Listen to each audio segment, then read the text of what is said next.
निश्चित रूप से एक दिन में नहीं, 2 दिन में नहीं, लेकिन एक न एक दिन ये एनपीएस खत्म होगी और आपको पुरानी पेंशन मिलने का काम मिलेगा।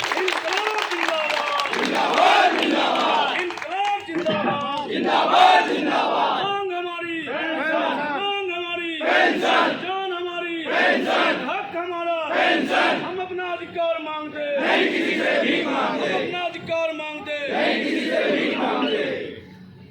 आज की इस लड़ाई में आप देखिए किस तरीके से हमारी मातृशक्ति, हमारी दुर्गा शक्ति ने अपनी उपस्थिति दर्ज कराई है। एक बार इनके लिए आप लोग तालियां बजाएं। कई लोग यहां वहां से खड़े होकर आवाज सुन रहे हैं, लेकिन यहां तक आने की हिम्मत नहीं है। शायद कुछ दिन बाद हिम्मत पैदा होगी जब तानाशाही और बढ़ेगी। उनके लिए भी उनकी हिम्मत बढ़ाने के लिए तालियां बजाएं कि वो यहां तक आने की हिम्मत जुटा सकें। कम से कम खड़े होकर सुन रहे हैं, कान में आवाज जा रही है। बिनु सत्संग विवेक न होई, बिना सत्संग में जाए ज्ञान मिलता नहीं है। तो ये सत्संग है एक तरह का, ये संघर्ष का सत्संग है। बिना यहां खड़े हुए हिम्मत आती नहीं है। ये जो जज्बा है, ये जज्बा कलंदर संगमरमर के मकानों में नहीं मिलता, असली घी किराने की दुकानों में नहीं मिलता। किसी पराये दर्द में कुर्बान हो जाना, ये जज्बा अच्छे अच्छे खानदानों में नहीं मिलता। उसके लिए जज्बा पैदा करना पड़ता है, हिम्मत पैदा करनी पड़ती है। एक रानी लक्ष्मीबाई ने अंग्रेजों के खिलाफ संघर्ष किया था, तो एक बड़े राज परिवार ने अंग्रेजों के साथ खुफियागिरी की थी, गद्दारी की थी देश के खिलाफ, और उसका पता बताने का काम किया था। आज उन्हीं के साथ लोग सरकार चला रहे हैं जिनको कल तक कोसते थे। ठीक है, वो रानी लक्ष्मीबाई की वंशज हमारे बीच में खड़ी है। एक बच्चे को पीठ में बांधकर, घोड़े की लगाम को दांतों से दबाकर, दोनों हाथों में तलवार लेकर जब लड़ाइयां लड़ी जाती हैं, तब 90 सालों में ये देश आजाद होता है, एक दिन में नहीं होता। साथी अनुज प्रताप सिंह ने बहुत अच्छा भाषण दिया। मुझे खुशी है कि युवा पीढ़ी यूनियन को आगे भी, इस ऑल इंडिया रेलवेमेंस फेडरेशन ने 100 सालों का सफर पूरा कर लिया है, मजदूर आंदोलन का, मजदूर संघर्ष का। और ऐसे लोगों के आने से आपको पता है, ये ट्रैक मशीन में कुक के पद पर काम करते हैं। आप देखिए जज्बा उनका, और जिस तरीके से उन्होंने उद्बोधन दिया, मुझे काफी प्रसन्नता हुई। आज एनपीएस के खिलाफ इस संघर्ष में 12 जुलाई का दिन ही क्यों चुना गया है, आप लोगों को यह पता होना चाहिए। कई लोग जो व्हाट्सएप यूनिवर्सिटी पे यूनियन चलाते हैं, या व्हाट्सएप यूनिवर्सिटी पे ही केवल काम करते हैं, और वो ये कहते हैं कि लोगों के हक की लड़ाई हम लड़ रहे हैं, या केवल व्हाट्सएप में देख के अपने विचार भाव बदलने वाले बहुत सारे रेल कर्मचारियों को मैं ये बताना चाहता हूं, जहां तक मेरी आवाज जा रही हो, कि ये 12 जुलाई का दिन रेल संघर्ष के इतिहास का वो दिन है जैसे जलियांवाला बाग हत्याकांड हुआ था अंग्रेजों की लड़ाई में। जब जलियांवाला बाग में देश की आजादी के लिए लोग मांग कर रहे थे, तो अंग्रेजों ने खुलेआम गोलियां चलाने का काम किया था। इस देश के कई रणबांकुरे उस लड़ाई में दफन हो गए थे, शहीद हो गए थे।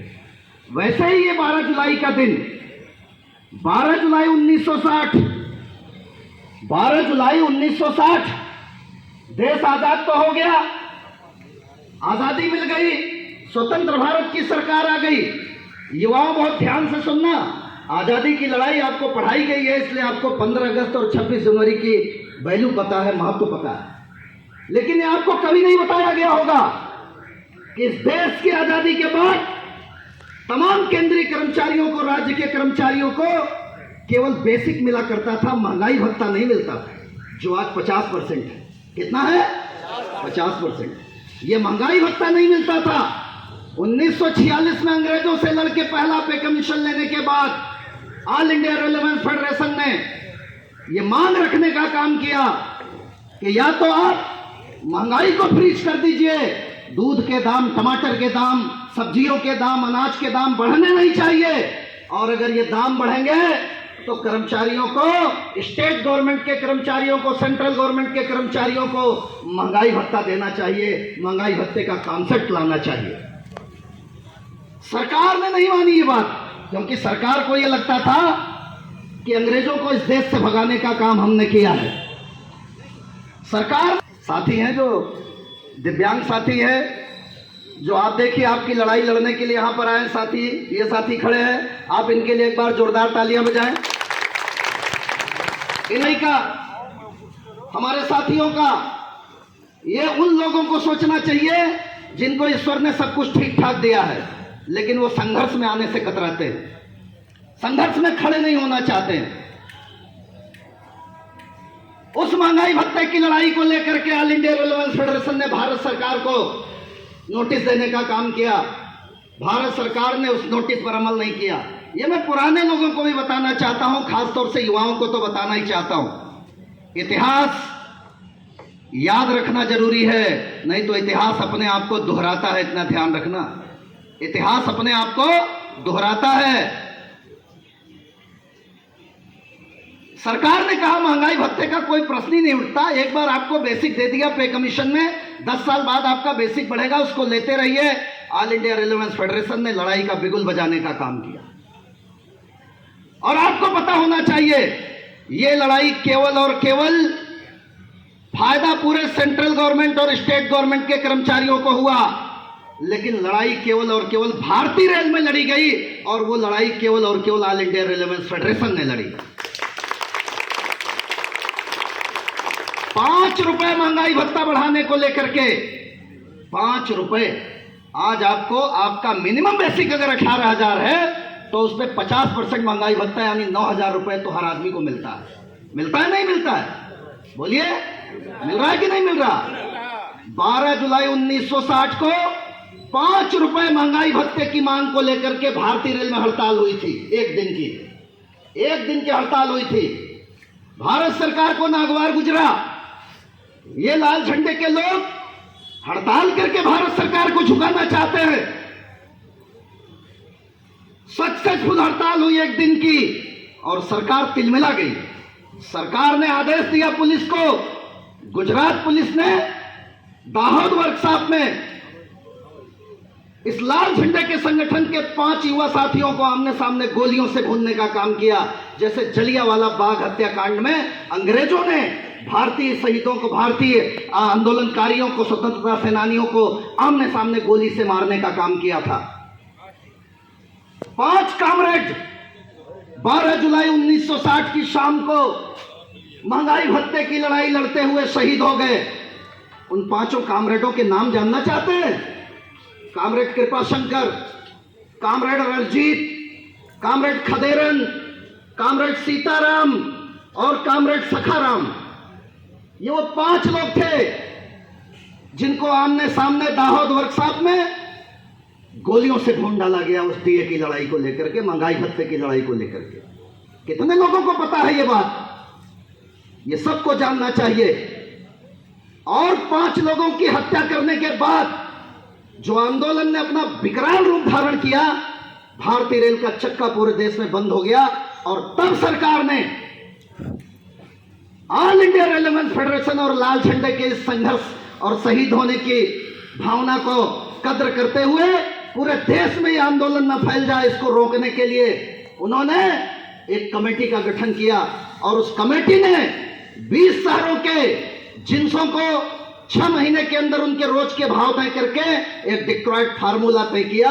और उस डिक्टॉइट फार्मूला के तहत आज पूरे देश में केंद्रीय कर्मचारियों को और स्टेट गवर्नमेंट के कर्मचारियों को महंगाई भत्ता मिल रहा है, जो हर 6 महीने में बढ़ जाता है। ये बलिदान उन 5 कामरेडों का है जिनके बच्चे अनाथ हो गए, जिनकी पत्नियां विधवा हो गई। उनकी वजह से आज हर 6 महीने में आप टकटकी लगाए देखते रहते हैं। व्हाट्सएप यूनियन के लोगों, व्हाट्सएप यूनिवर्सिटी के लोगों, ये तुम सोचते हो कि ये तुम्हें सरकार ने दान में दे दिया है, कोई ट्रस्ट चला रही है सरकार? ये सब संघर्ष का परिणाम है, शहीद होने का परिणाम है, बच्चों के अनाथ होने का परिणाम है, महिलाओं के विधवा होने का परिणाम है। ये उनकी शहादत की वजह से मिला है, जो आज हर 6 महीने में 3%, 4%, 5% महंगाई भत्ता मिलने का काम होता है। आज हम उनकी याद में पूरे देश में लाल झंडे की यूनियन, और भी यूनियनें हैं, और भी संगठन हैं, कोई कर रहा है? कहीं दिख रहा है? लाल झंडे की यूनियन है जो केवल चुनाव में प्रदर्शन नहीं करती, चुनाव में कम करती है, क्योंकि दिखावा नहीं करती। चुनावों के बाद हमारी जिम्मेदारी बढ़ जाती है और उस जिम्मेदारी को पूरा करने के लिए चाहे वो भारत सरकार हो, चाहे वो मुख्यालय हो, चाहे वो डीआरएम ऑफिस हो और चाहे वो लोकल प्रशासन हो, सबसे लड़ने का काम ये लाल झंडा करता है, WCRU करती है। आइए आज आप लोगों के जेहन में उन 5 कुर्बानियों की आत्मा की शांति के लिए मैं चाहता हूं कि हम लोग 2 मिनट का मौन धारण करके और उनकी आत्मा की शांति के लिए प्रार्थना करें और ये प्रार्थना करें कि वो कामरेड किसी न किसी दूसरी शक्ल में वो आत्मा दूसरे लोगों के शरीर में आकर के यहाँ किसी न किसी रूप में खड़ी है। वो 5 कामरेड, 50 कामरेड, 500 कामरेड, 5000 कामरेड और 5 लाख के रूप में तब्दील हो गए हैं। वो कोई एक व्यक्ति नहीं है, वो 5 लाख लोग हैं, वो 10 लाख लोग हैं। 1 मिनट का 2 मिनट का मौन धारण करेंगे और फिर इस सभा को आगे बढ़ाने का काम करेंगे।